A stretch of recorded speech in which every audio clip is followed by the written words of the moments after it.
معزز سامعین و ناظرین، حضرت موسیٰ اور حضرت خضر علیہ السلام کی کچھ انوکھی باتیں آپ کی سماعتوں کے حوالے کروں۔ اس سے پہلے کہ اگر آپ میرے چینل پر نئے ہیں تو پلیز چینل کو سبسکرائب کریں، کمنٹ اور لائک ضرور کریں تاکہ ہماری ہر ویڈیوز کا نوٹیفیکیشن آپ تک بآسانی پہنچے۔ اولیاء اللہ کی شان میں قرآن کریم کی متعدد آیات موجود ہیں۔ اللہ تبارک و تعالی نے حضرت موسیٰ علیہ السلام اور حضرت خضر علیہ السلام کے واقعہ کو بڑی تفصیل سے بیان فرمایا ہے۔ حضرت خضر علیہ السلام کے متعلق اختلاف ہے کہ وہ نبی ہیں یا ولی، مگر زیادہ صحیح قول یہ ہے کہ آپ ولی ہیں۔ اللہ کریم جل جلالہ نے ان کو جو فرائض سونپے ہیں ان کی جھلک آپ کو اس واقعہ سے ملے گی۔ ایک دن حضرت موسیٰ علیہ السلام نے پروردگار عالم کی بارگاہ اقدس میں عرض کی، یا اللہ، میں چاہتا ہوں کہ تیرے کسی مقبول ولی کی زیارت کروں۔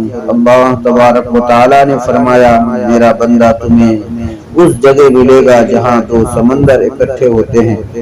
موسیٰ علیہ السلام نے ایک خادم یوشع بن نون کو ساتھ لیا اور سفر فرمایا۔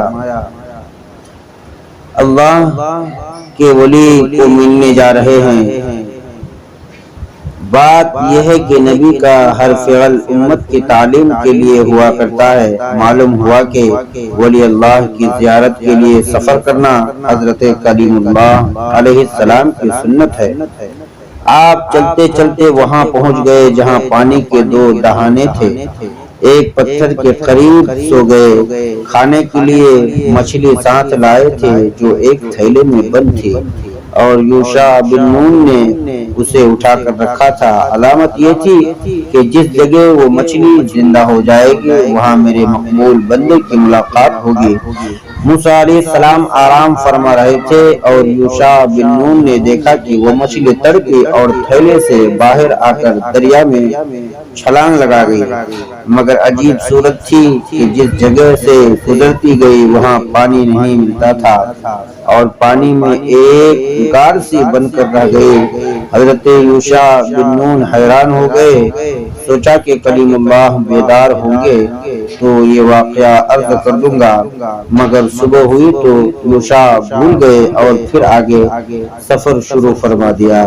دوپہر کے کھانے کا وقت ہوا تو حضرت موسیٰ علیہ السلام نے کھانا طلب فرمایا تو یوشع نے عرض کیا، حضور، مجھ سے سخت غلطی ہوئی ہے، میں بات عرض کرنا بھول گیا۔ جہاں ہم رات گزاری تھی مچھلی تو اسی جگہ حیرت انگیز طور پر زندہ ہو کر سمندر میں چلی گئی تھی۔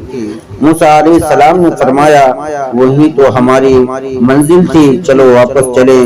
جب واپس پھر وہاں پہنچے تو اللہ تعالی فرماتا ہے، فَوَجَدَ عَبْدًا مِّنْ عِبَادِنَا آتَيْنَاهُ رَحْمَةً مِّنْ عِنْدِنَا وَعَلَّمْنَاهُ مِن لَّدُنَّا عِلْمًا، تو انہوں نے میرے مقبول بندے کو پا لیا جسے ہم نے رحمت اور علم لدنی سے نوازا تھا۔ معزز سامعین و ناظرین، اسی طرح کے واقعات، اسی طرح کی باتوں کو سننے کے لیے لہذا چینل کو سبسکرائب ضرور کریں اور ان باتوں کو آپ اپنے دوستوں تک ضرور شیئر کرنے کی کوشش کریں۔ اچھی بات شیئر کرنا صدقہ جاریہ ہے۔